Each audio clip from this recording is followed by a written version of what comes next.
Stand clear. 100% Wild Podcast. So for all you listeners, hello and welcome to definitely not your favorite outdoor podcast.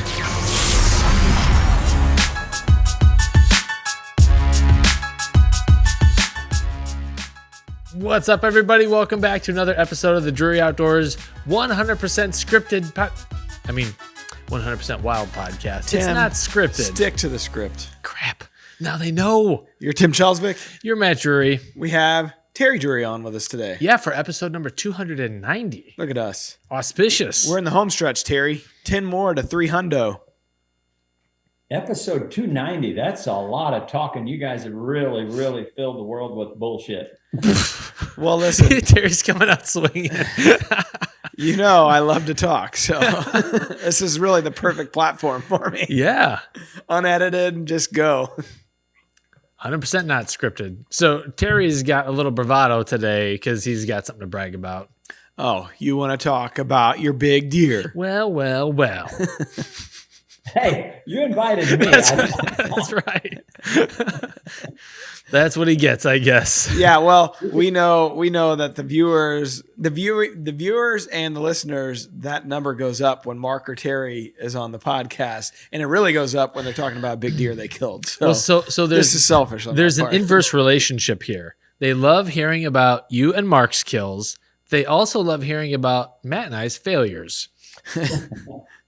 They hear about failures a lot. Mm-hmm. So together we make like a complete team. That's right. Yep. So Terry, I've heheard this story already. I don't care to hear it again. I'm going to tune out for the next half hour. What are we doing? I don't care to tell it. No, so we're working. I think Ben's working on your Deer Season 22 episode right now to talk about the double stickers buck.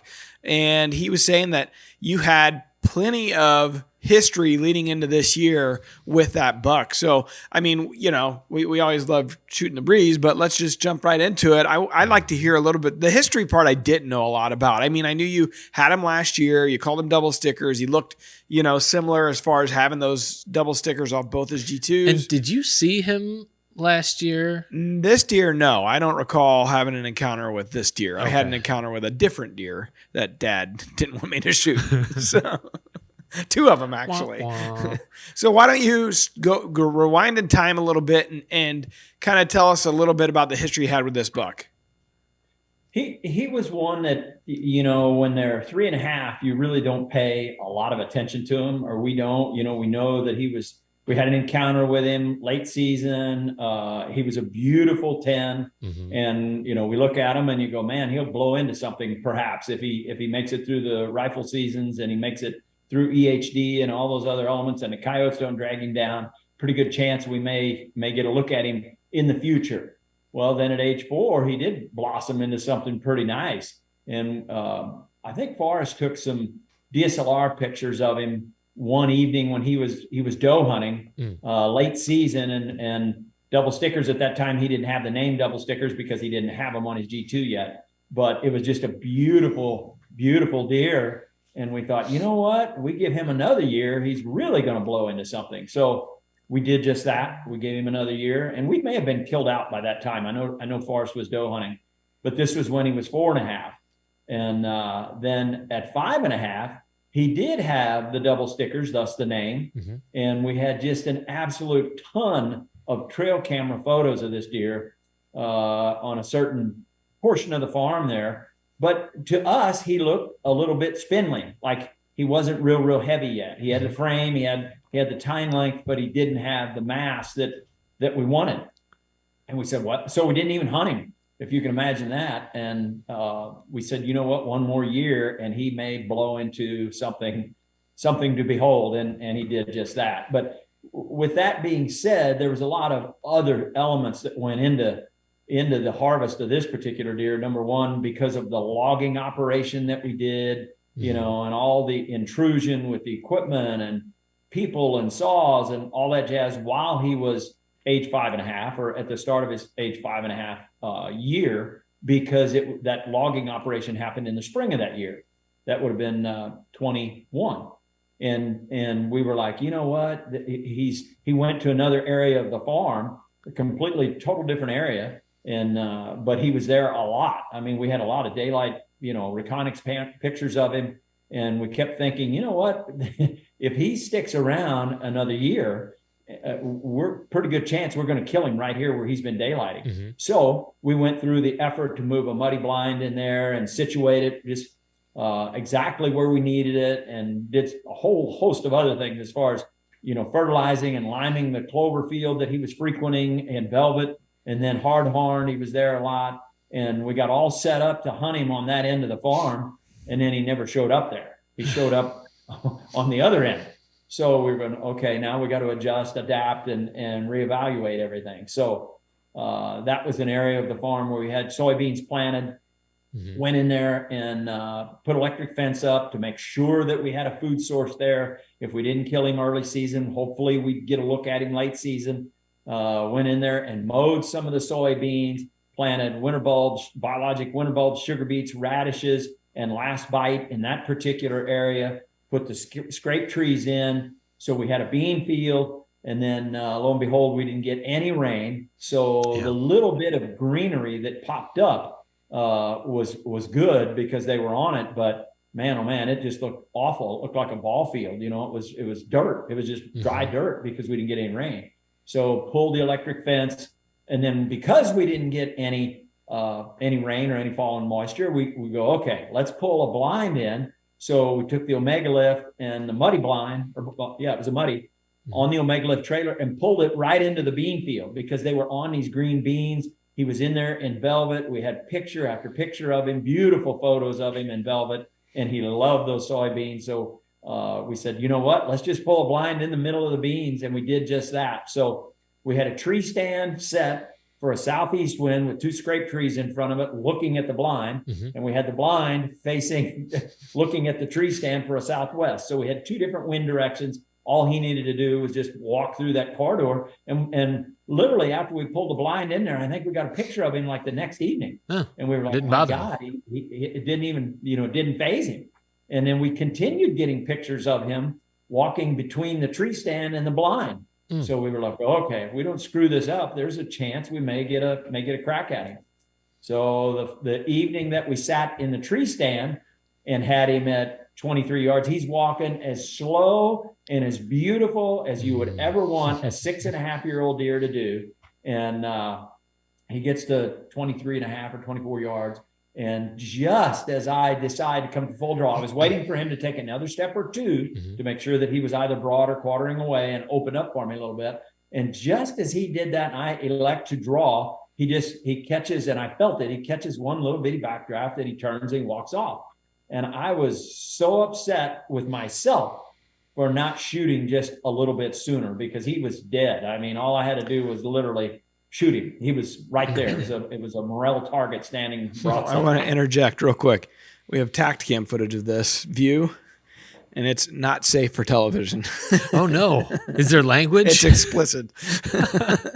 Even whispering, you can hear it. I apologize for that. Forrest sent it to me, and I couldn't stop laughing.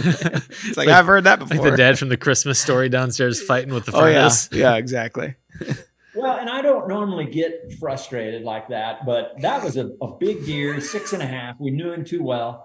And I was just aggravated at me. It wasn't everybody else. It wasn't nobody's fault. I was pissed at me because I didn't shoot him soon enough. I waited. And in my hard-headed mind, I was like, I'm going to wait until he gives me a perfect broadside or quartering away because I don't want to screw this up.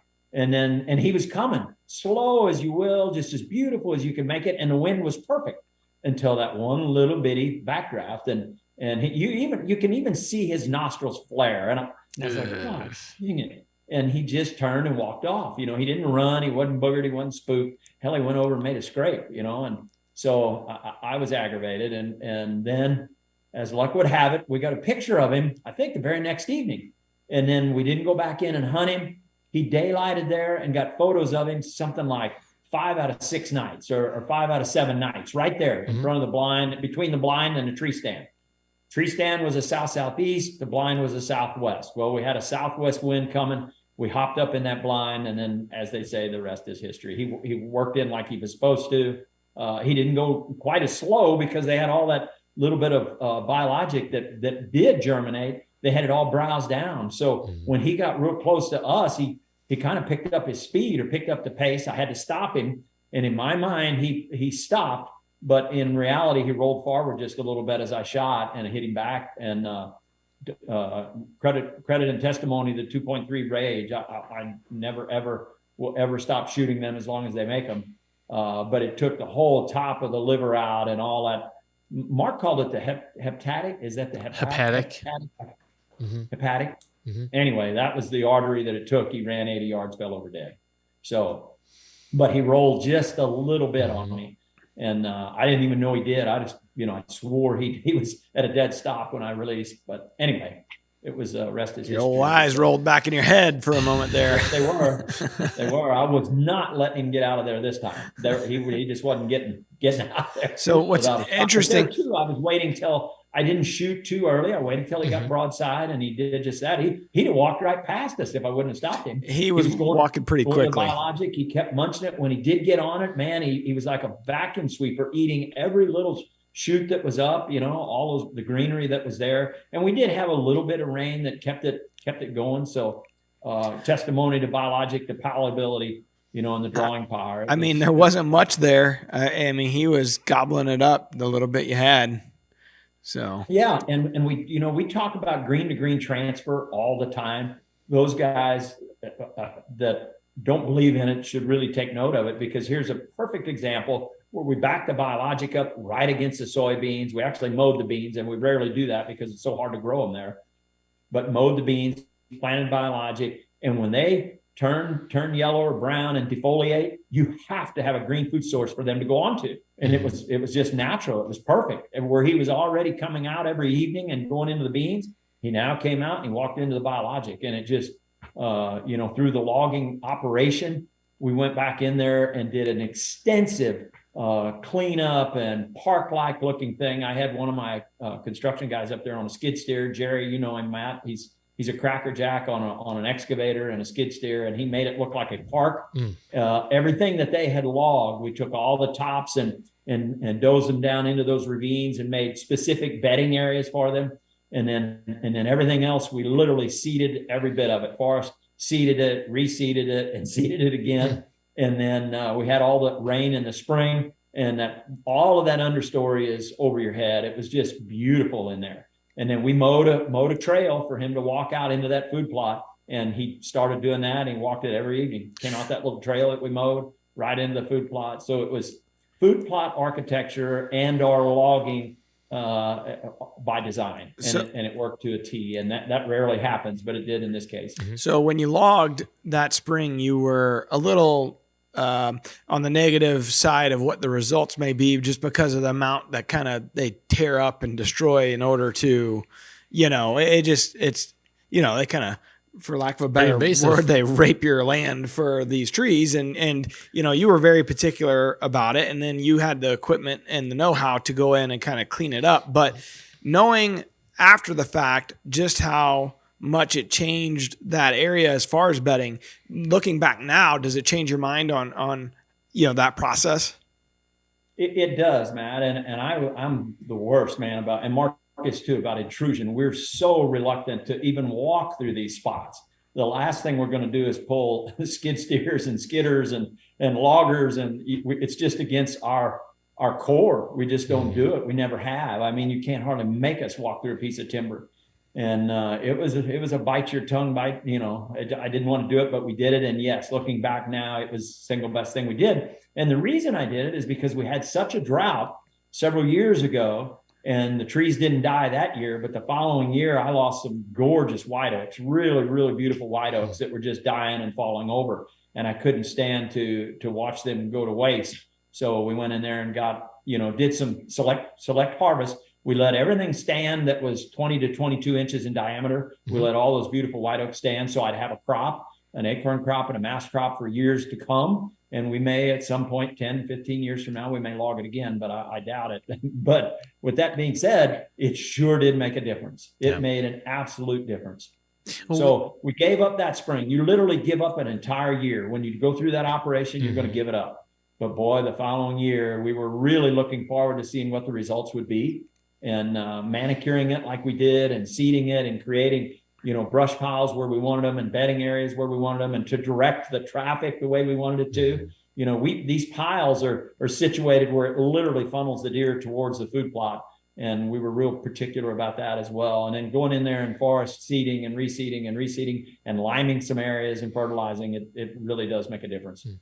For our friends in the South, when Terry says acorns, he's talking about acorns. Acorns. Just to clear it up.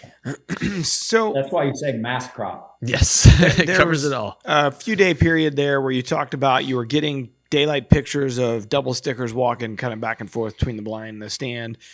That period, you don't have a cell camera down there, correct? Like that's a camera that you have to check. So you guys hadn't checked it. Grandma Lucy was in hunting with you guys, you and Forrest, and you were ultra focused on trying to get her a buck there at your place. And so there was a stretch there where he's walking daylight, but you didn't know it, right? 100% accurate. Yes. Yeah. After we kind of botched him up that evening, or I felt like he did, even though I knew he wasn't boogered because he walked off and he went over and he made a scrape, I was apprehensive about going back in there thinking, well, he's not going to come back, and then when we did finally check the card, because we were absolutely focused on Mom, that's all I cared about. I wanted to get her a deer. She wanted a buck last year and we weren't successful. I failed miserably. Loser. So she wanted one this year, and we got the job done. So I was happier that she got one than going to hunt that deer. That was kind of secondary, to be quite honest. Yeah, icing on the cake. The best part of her hunt was when she's in the blind and you're basically chastising her after she killed the deer, and then she told you to shut up. Good. You just have to be patient as a deer hunter. You have to wait and be patient for the shot. Wasn't I? Yeah, you did. Well, then shut up. We were in the blind watching that and started rolling. I mean, in tears, laughing at that. Well, so much of her commentary you don't hear because we don't publish it all, but she's very impatient, and she wants that deer in front of her to stand still now. She don't want to wait. So after she killed her deer, I said, Mom, as a deer hunter, you just have to be patient. You have to wait. And she goes, well, I was patient, wasn't I? I go, yeah, you really were. She goes, well, shut up then. I mean, it was great. You're not at Mark's. And a lot of people picked up on it. I mean, a lot of people. Good. Oh, yeah. Good. Yeah. Their favorite part. She was such a trooper, man. I kid you not, for 89 and a half and having just had that knee replacement, a full knee replacement, her climbing the ladder to get into those blinds, simply amazing. I was behind her. Forrest was in front of her. So we tried to make sure she was safe the whole time, holding on to the handrail and all that stuff. But it's incredible to me that she's able to navigate and do that at her age. And those aren't that easy to get up. Huh? Those aren't that easy to get up. They're pretty much straight up and down. Yes, they're fairly steep. And when she came in this year, Matt, we had a little bit different Leupold scope on there with a little bit different eye relief, and had the HHA, to dial and this, that, and the other. But man, she was nails shooting this year, and we did a lot of practice last year. We did a lot of practice this year, did it from elevated positions, did it from inside blinds. I made sure that she went through every scenario so it wouldn't be new to her when she got in the blind. And she was just absolutely lights out. Her shooting was impressive. And I knew if we could get a deer to stand still long enough that she'd kill it, but she wanted it right now. She wanted that buck. Don't we all? And then we had one. The first evening we had one, and he kind of squirted through, and she was aggravated that he got through, and then he came back through the second time. We didn't get him dead, and he came back out the next night. Buck came onto the field the second night, a different field. And he was pretty. Yeah, and he did it again. He give us the slip. So he came in. He got to about 25, 28 yards, I think, and I have to put my glasses on to see the HHA numbers. Here we go. I put my glasses on. I took my phone out. I turned the light on to make sure that I had the dial correct. And he saw us. He saw me up in the blind. And as soon as he saw that, he turned and he walked away. She goes, well, he saw your light. I said, "Oh, no kidding." She goes, "Yes, no kidding." Here. So This guy's- that wasn't the exact words. There was some other language. There. One of the We things had a lot of banter back and forth. I can- She was a delight. I thoroughly enjoy that. She's phenomenal, and what a proud moment for her to kill a deer at her age. You know, I couldn't have been happier. Yeah. That was the highlight of my year. She's right there. a little celebrity at the like assisted living. It's not It's assisted living. It's independent independent living, living yeah. area that she lives in, and they now know that Lucille Drury hunts on TV, and and she's famous. And we had Overly, Dad and the guys had Overly dog made up of last year's deer, her doe, and took it up there, and she got to like present it to the other old ladies, and they all loved they're it. all and gumming ate it that up. sausage. So she's very much into the fame. I think it's a highlight for her. You can't help but root for her. Like even my wife Beth, I told her, I was like, "Hey, your girl Lucille killed," because Beth and Lucille sat together at a Christmas dinner that we had a few years back, and they hit it off like just magnificently. And now Beth is so invested in each of her hunting seasons, like, "Oh, how's she doing so far this year?" I was like, "Well, here you go. Here we go. She's killing." And I was thinking, because we did a time lapse of her going up the stairs, for someone who's older, falling could be very, very serious. Like obviously falling for us is a big deal, but if you're older and you fall, that could be your last fall. Yeah. I mean, it could put you in bedridden. And so you just think about the stakes and the trust that she has for you, Terry, and somehow for Forrest. But the fact that she's willing to do that to go kill a deer, it's a bigger deal than I think people really recognize. He didn't give her an option. It's funny that you say that, Tim, because before we started that ascent, I told Forrest, I said, just imagine her falling. Imagine that she's going to fall. So prepare yourself if she falls, because that's the last thing we could deal with. I didn't want it, and neither did he. So we were extra careful about preparing. If she fell, if she slipped, if she let go, we were going to be able to grab her and catch her and all that. So she only weighs about 90 pounds. She probably could have caught her in your arms like a baby. But it's easy. To your point, Matt, earlier, those ladders are semi-vertical and the steps, the treads aren't very wide. So it's easy to slip on one of those and it would have been ugly. So we were very careful making sure that he had her front of her feet and I had her behind. Mm-hmm. So if she fell, we were prepared. I mean, you just prepared as you can be. Never know. I mean, Scott, this was a keen trailer, so it wasn't the same type of steps, but he fell out last year coming out of the blind. I mean, shit happens. And so that was for attention. We later discovered. Yeah. And so, there's a agile 35-year-old that had a misstep and his hands just didn't grab in the right spot. And you think of basically a 90-year-old, it's just a lot different. They don't have, grandma, she had a knee replacement in, what was it, January? So she rehabbed April. She had it done in April. So rehab that, to be able to just do what she did, it was impressive, much less kill a deer. So we're all very, very proud of her. She's had both knees replaced now. Yeah. Both the knees been replaced, but she just had that done in April, which is the remarkable part to me, is to be able to bounce back that quickly and be able to navigate. And it was a full knee replacement. And she never complained. She never moaned, groaned. She recovered right away. It's inspiration for all. Well, if it's inspiration, maybe it's time for you to get your shoulder fixed. It's funny you say that. I've been crying the blues, boy. It's been ugly. I literally up all night, every night. It's not good. So I'm going to have to do something. You're going to have to. Can't keep putting it off. So, Terry, I wanted to hop back to double stickers and your reaction after the shot, because I could relate to that when you take a shot and immediately, because, you expect like, oh, gosh, he just arrowed a really great deer, but you knew like, that wasn't the ideal shot placement, and it was on your face, and immediately you were like, all that work, and then it's not exactly what you want. So what was going through your mind there?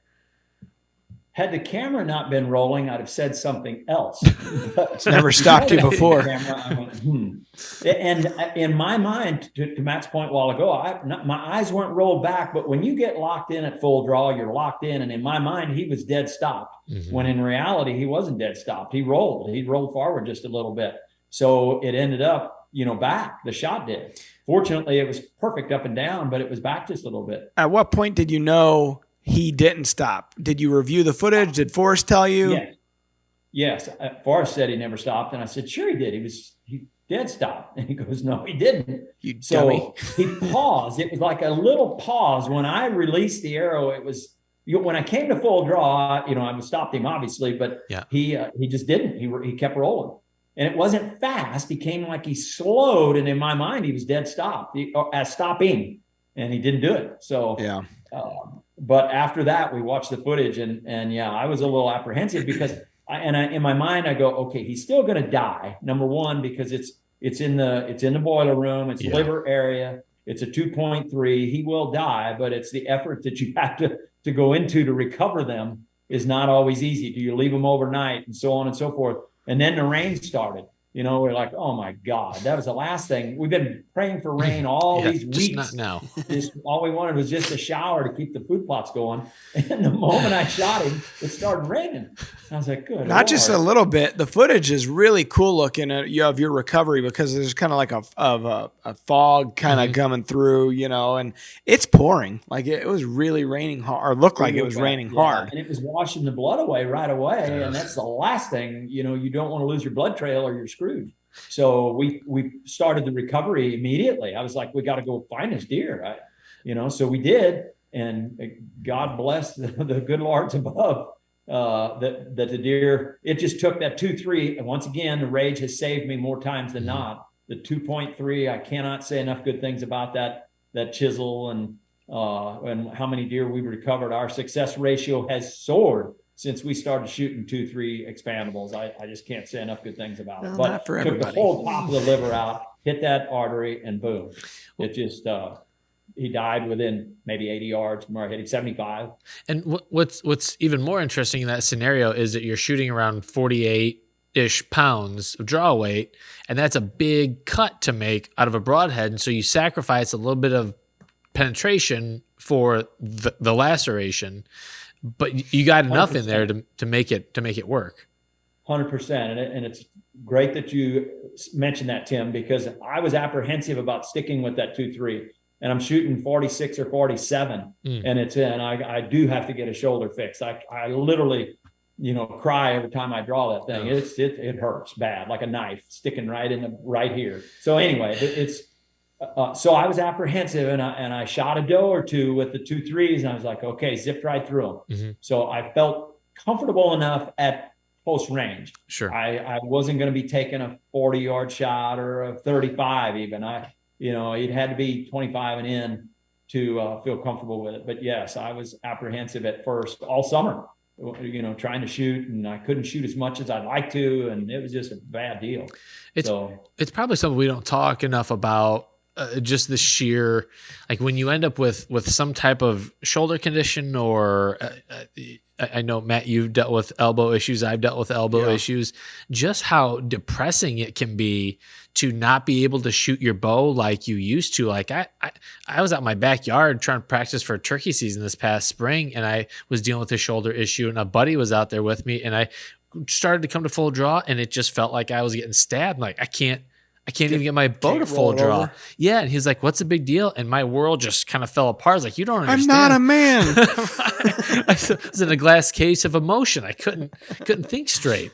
But it screws with your head when you can't do what you used to be able to do. Yeah.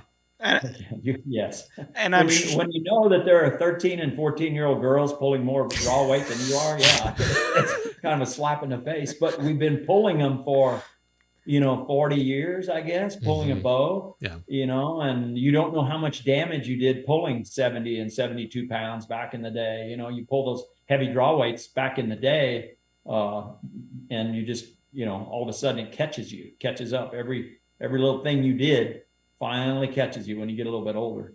There's really no difference between us and Adam Wainwright.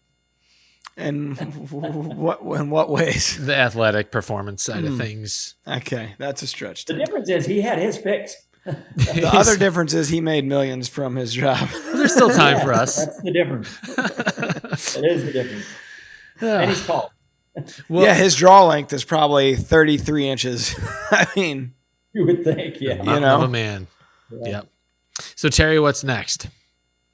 Well, we're on some other deer, so we'll continue. Forrest followed it up. We killed between Mom's deer and my deer and Forrest deer. We killed 3 bucks in 4 days. So we were slightly exhausted by the time we did all this stuff and all that jazz that goes with them. And then we jumped in our vehicles and headed out to another state and hunting. And I don't know, it just finally caught up with us today. Even though we weren't seeing much in the blind, both of us at one point had our heads down. We were sound asleep today. It was, you hit a wall. We're hunting mornings now, like idiots. Typically in October this early, we don't hunt mornings. But the moon is still up and it's setting. This morning it set like at 11:15 or something. Yeah. So when that moon's in the sky, I have a hard time not hunting. Mm-hmm. I truly do. Yeah. What I think people don't give enough credit to, just the amount of energy that goes into the mental alertness when you're in the stand or in the blind, just how much that takes it out of you. Well, and then as odd as that sounds, sitting still it's painful. I mean, if you do it for 8 or 10 hours, I don't know what it is, but it's not easy. You're not moving. We're not designed to do that. Like you hear more and more studies about office chairs and the couch being more dangerous than all the other things that we thought were dangerous in the past. Right.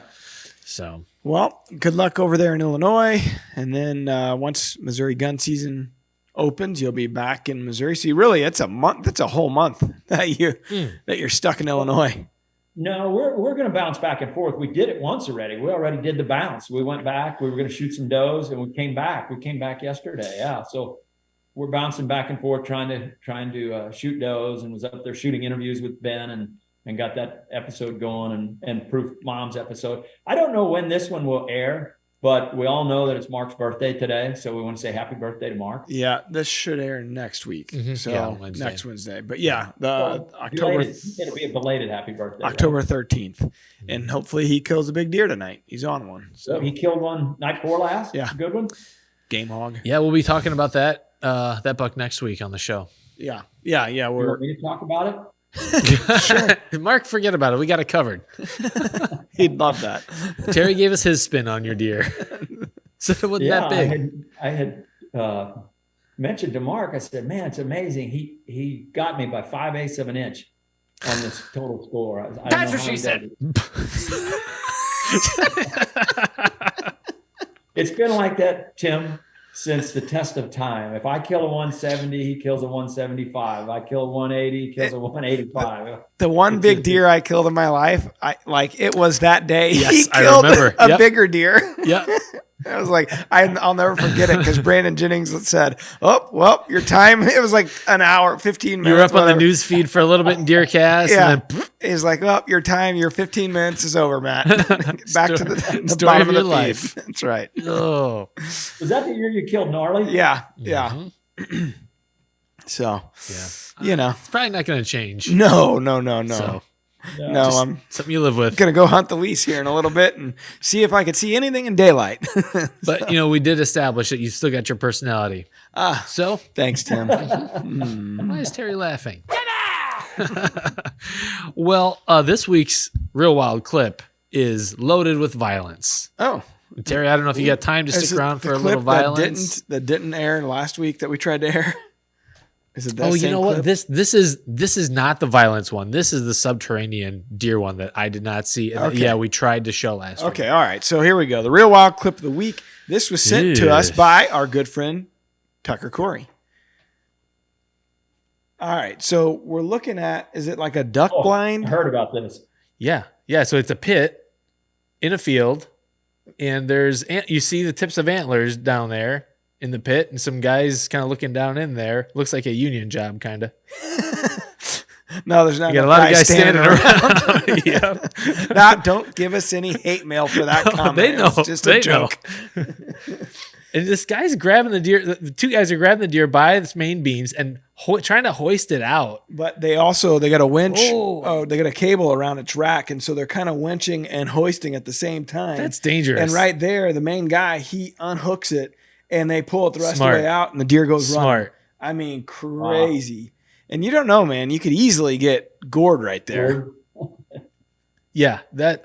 Just the presence of mind those guys had to unhitch it from the winch as they're pulling it up, because you don't want a buck in the field attached by the winch cable. You don't hear, there's audio that it's not on this version, but there's audio with it. And I think the person that maybe a girl, maybe a wife or somebody, girlfriend, was filming this, and she's like, "Oh, unhook." So she reminded him right before he did that. But yeah, man, I'm sure everybody was pooping their pants on that one. You got to keep your head on a swivel in a situation like that. That's nuts. And you just wonder what's going through that deer's mind.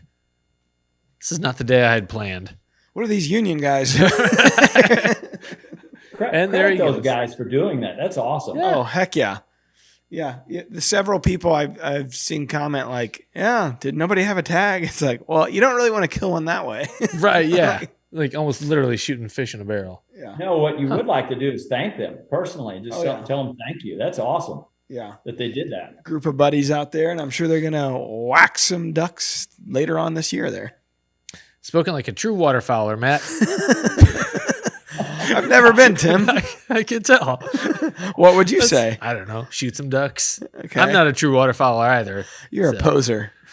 Well, pretty much in a lot of aspects of my life. Yes. Yeah. Writer. Podcaster. General hunter. You're going to call me General Sausage. Father, husband. We're both in the same boat. He's a fraud. The season of resentment is here. I don't know if you're in it yet, but I sure am. I love hearing everyone's stories about killing deer. Yeah. I'm over it already. It's funny when Tim and I talked, he said he had one on camera and he put it to bed. And I said, well, the chances of him walking out there where he went in are slimmer. Well, only in Mark's world do they do that, where they go to bed and then they walk back out. Yeah. You're exactly right. We had one in Marthasville the other day that did that, and I couldn't go hunting, so I sent Scott in and Ben I'm like, hey, this thing, it was like as late as they go to bed there, and I'm like, we're right off the bedroom here. Go try it. And it was 10 p.m. that night when that deer walked back out. It's like, yeah, exactly. We had him on camera. I go, well, he did walk back out there just 3 hours too late. So technically I was right. Yes. But it is amazing, man. They get those deer. They always say, like, hunting there for that last week, it was like, yeah, we put them to bed, or we looked at the reports, we put one to bed. And so they send, a crew out to see if they come back out. And sure enough, most of the time they come back out. Yeah. Yeah. The other thing I got going in my scenario is it's a cattle ranch. So probably the field's going to be filled with Angus. Mm-hmm. Yeah. Well, the other problem, I mentioned it a while ago, like the moon, Terry is, we were talking about the moon, it's setting here in the morning. So there's a good chance that deer just won't get walking within daylight. He went to bed late because he was still up late, right? Yep. Yeah. So I will say this though, and we've always said this: the temperature trumps moon, and we've got some cool temps coming today. So you can't just go, well, heck, the moon's wrong, so I'm not going to go, because the temperatures do prevail, and they're going to go to food. So once those does start feeding heavily with the cooler weather, those bucks are looking. There's going to be a few that pop here in the middle of October. There always are. So it's starting to happen. We're starting to see a little bit more rut looking activity. It's just not what you expect yet. I don't know. It just seems like we're a little late with it this year. I'm seeing moon was early. I know that. I don't particularly like the moon being full as early as it was in October. I really don't, because it don't line up with that normal rut activity. I'm starting to see on the leases that the home ranges are starting to expand on the mature bucks, and they're starting the circles are getting bigger and bigger and bigger where they're showing up. So they're hitting the scrapes really well. And it's always an interesting time of year, because I start getting better pictures, because if you got a camera on a scrape, all of a sudden you could see what that deer that was 40 yards or 30 yards, you get to see him at 10 yards or 5 yards and get a good judgment of what he looks like. But Matt, to your point, for those that have cameras and they don't have them on scrapes, now's a really good time to transition those and get them on scrapes or build your own scrape.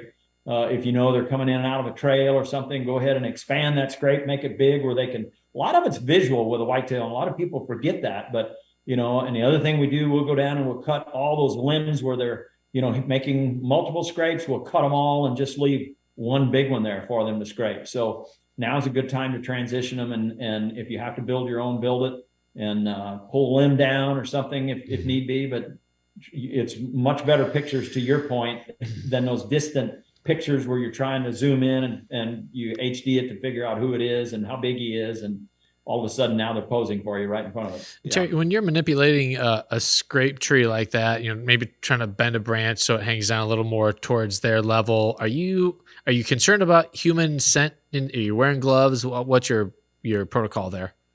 Yeah, I always wear gloves just because, and I always have, but oftentimes because we do so many scrape trees that we plant, Tim, and we pick shingle oak, which are readily available where we're at there, indigenous to the area, because they hold their leaves almost all winter, even into the next spring. They'll have leaves on them, and I'll pick one that has a lot of limbs, and I'll cut off all the limbs except the limbs I want them so that they're either broadside or quartering away. Gotcha. When they come into it.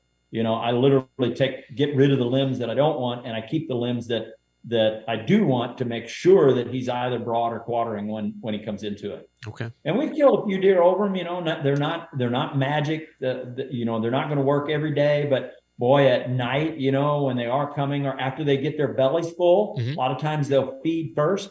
Then they'll go, oh, you know what? I think I'm going to go work a scrape. And then all of a sudden they go over there and they do their ditty. It's fun to watch when it's a scrape tree that you've planted. It's a riot. And then the pictures you get at night are just ridiculous on them. We put two, we don't do one. Typically we'll do two, so that if we don't get him at this tree and he walks to the next tree, we've got a broadside there in front of the tree stand. Mark has unbelievable success in daylight with those, but we do not have much luck, at the least. Like Scott's putting out 2 right now, actually, and then we're going to hunt this afternoon when I get out there. But we just don't have much luck with it. And I don't know what we're doing wrong. If the trees that we've tried, every kind of tree that you guys have recommended, and it just, I don't know, they will not hit them. I don't know what we're doing wrong. Some of that is buck to doe ratio, where they're just not maybe inclined to do as much scraping, as much rubbing, and as much. It's there's just so many does, and that area where you're at there, Matt, it's a little odd anyway because of the amount of intrusion that you're hunting in and around. I don't know what you're talking about. That's a tough gig right there. I'll admit, you get pictures, but everything's nocturnal. It's so hard. Glutton for punishment, Terry. Yeah, I couldn't do it. I literally could not hunt there. Mark told me that too when we were in Iowa. He was listening to Scott and I like game plan and stuff. He's like, I don't know why you guys hunt there. I'm like, well, because there's not many options, Mark. Yeah, it's like, what are you gonna do? I like to see my family at night. So yeah, I had mountain bikers riding behind me in my stand on my sit Saturday morning. And brutal. It just hikers, the way mountain it is. bikers. Yeah. You stupid trail runners. Yeah, a bunch of stuff. It's like, people like you. Get a bike. Well, we were talking about moon phase earlier, and our question of the day this week, it relates to the moon. Well, how about that? All right. The question of the day is probably brought to you by Mossy Oak Properties. Find your new favorite place with a certified Mossy Oak Properties land specialist. All right, Chris. Hey, guys. I'm wondering what the lunar eclipse on November 7th and 8th, when it's full moon, how that's going to affect mostly buck movement during the rut. Thanks.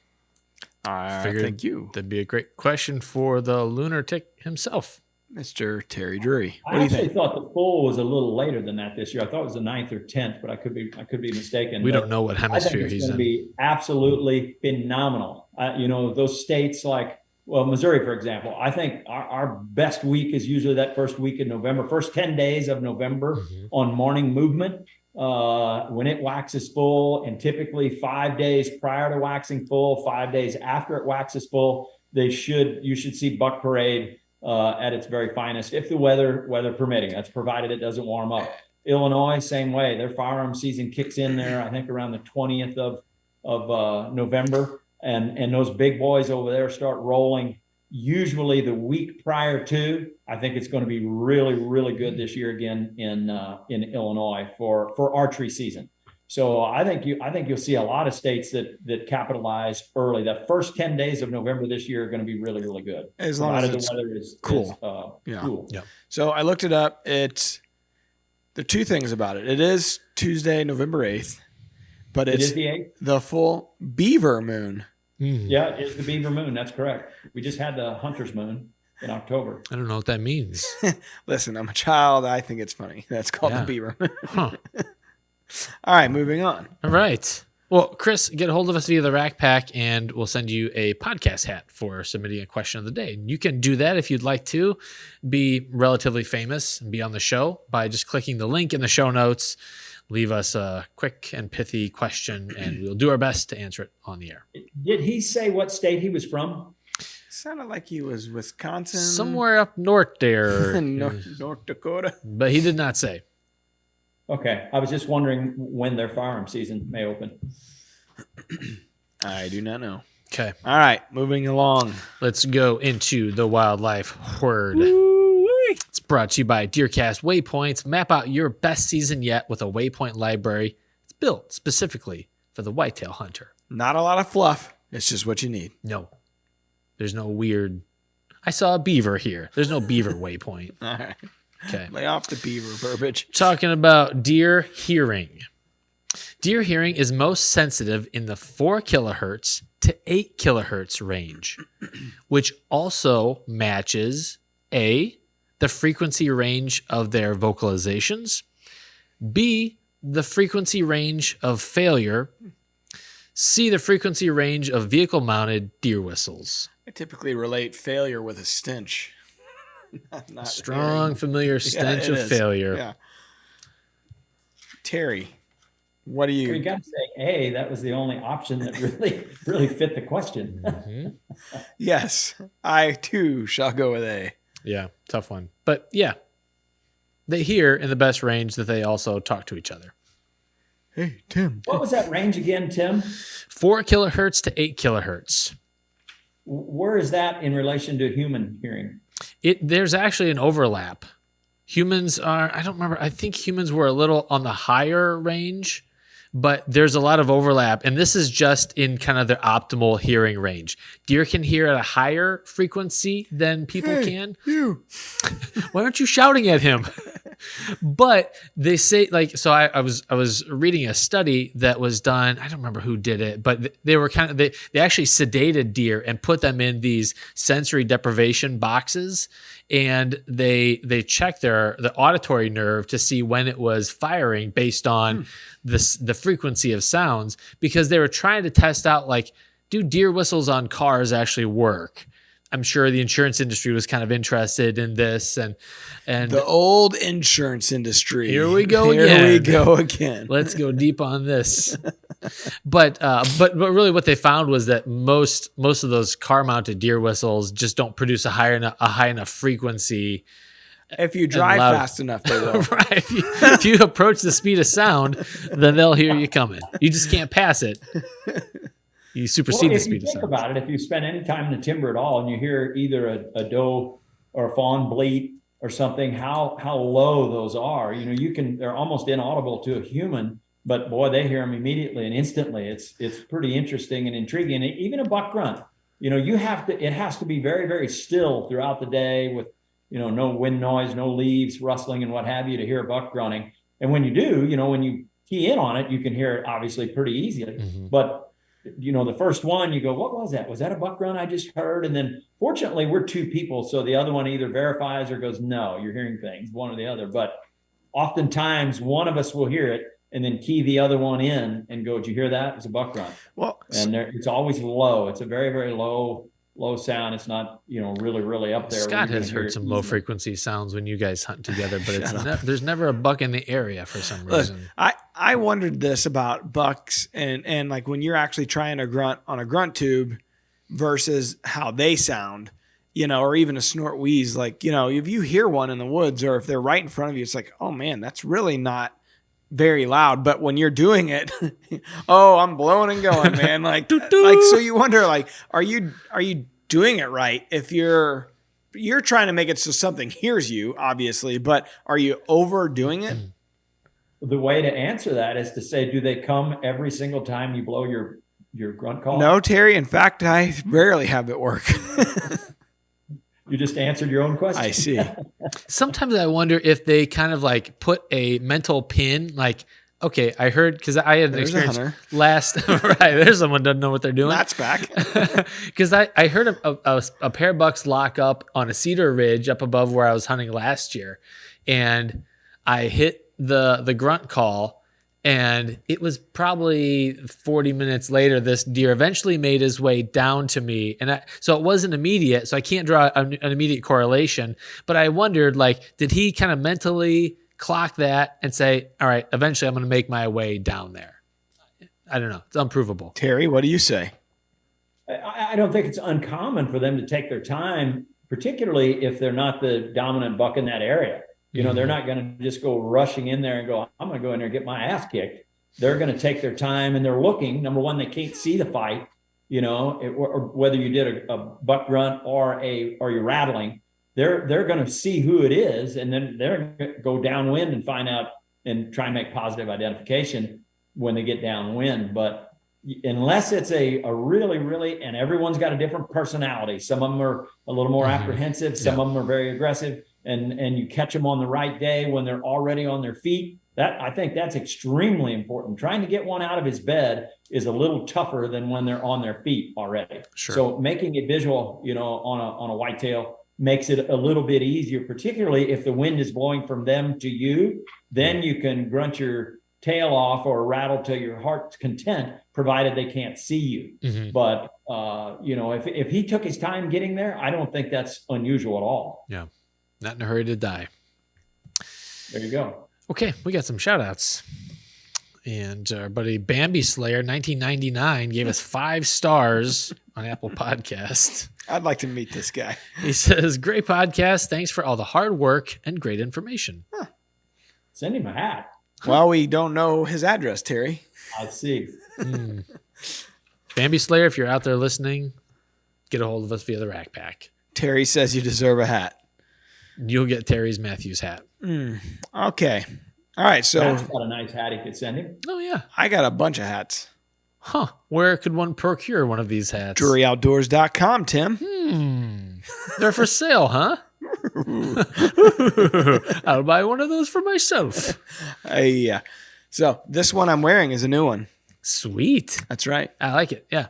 Sharp. It's we were talking about it earlier because Tim's like, oh, nice hat. Wish I had one. And Alan had one that I said, here's the one I meant for you, Tim. Alan, you thief. And then we talked about how it could be our going out hat. Yeah. Because it's not together, black. But like all of our hats are all black and gray. Every single hat we very have. tactical. So we're like, yeah, here's a gray one. Well, Sunday it's light go to gray. meeting hat. Light gray and white. Yeah. We can't go full white. Yeah. It's after Labor Day. All right. So here are the newest. He's looking out the distance like, can I get? See, there's a farmer out here working this field, and we just got rain, but I guess it's dry enough to work it, huh, boys? Yeah, you didn't get enough rain. All right, so here's the newest Rack Pack members, Terry. I know you're dying to hear about them. I am. All right, we have Kyle Vorwald, Devin Gates, Rusty Shackelford. That's the fake name. I already know it. Anthony Bandy, Mike Verone. I knew him in college. Robert Wagner, Nick Fries, not related to David, I'm sure, the St. Louis hometown hero, and Daniel McLaughlin, not to be confused with Dan McLaughlin of Cardinal fame. Or to be confused with someone from the McLaughlin group. You butchered that. Sorry, Daniel. So I think Rusty Shackelford is the fake name. You think right. Or it could be Anthony Bandy. Yeah. Probably Rusty. Or Robert Wagner. Isn't that an Robert. actor? He's dead. I think. Well. Well, there's a freaking lookalike on Facebook. Stealing his name. Okay. Burt Reynolds, #1 podcast fan. I think he did. All right. Well, Robert Wagner was on Heart to Heart, wasn't he, Tim? He knew it was an old show, and only you could name this. Was that a game show? Heart to Heart? No. No, it was like they were a couple and they were like detectives or something. Yeah.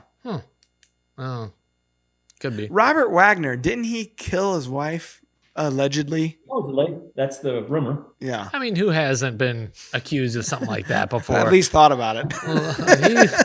Those in a glass house, right? Well, we're going to say something incriminating pretty quick. Well, we better shut it down. To shut it down. Stay tuned next week, everyone, for the other Drury brother, Mark, talking about his buck. I'm still working on some big guests for the end of the year It's going to be a here. really big shoe.